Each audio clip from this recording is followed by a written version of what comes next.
I subscribed to New York Magazine and I read it. So let's talk about it. We're talking about the New York Magazine's latest article, It Must Be Nice to Be a West Village Girl. I have so many things to say about this. A couple of things. The writer does a good job of balancing both the critical view of those he calls originals, those who've lived there for a long time and have been there before this pandemic boom of this seemingly white, blonde blob that comes into the West Village looking to be the next Carrie Bradshaw, who is leaning in the side of, hey, is this something that's part of the culture that we should just embrace because they're having a great time.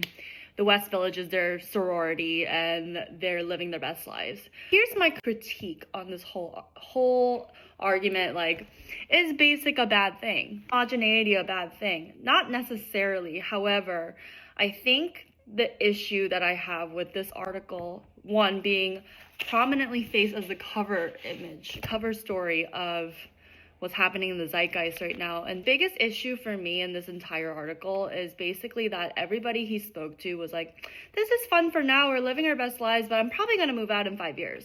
That's the problem. You are culture vulturing and leeching and changing things in a neighborhood that literally just gives no substance and it leaves it empty of a shell. So what happens when you change your entire neighborhood? And the whole article talks about how they came in and the whole neighborhood changed. So there's more matcha based things, there's more things that cater to them. And so when you change a neighborhood like that, what happens to the community that you leave behind? What happens to the culture? What happens to the locals, the originals who live there? The originals will be fine. But what about just leaving an economic gap whenever these 20-something-year-olds leave? And that's the issue I have. It is just very vapid and very short-lived, and it's just really disappointing that such an iconic neighborhood is being changed like this. There were just so many problematic things about the whole article and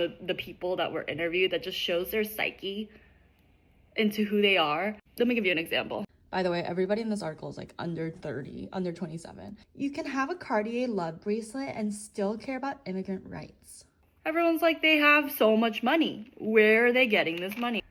I just don't know how they're upholding their lifestyle. They're like going to Pilates every morning. They're drinking matcha every other hour. I don't know where they're getting their money from, but they have the money. And everyone's 27. I'm actually kind of sad that this is the culture that we're writing about. If you're curious about the article, I'll link it in my bio, but go ahead and read it and let me know.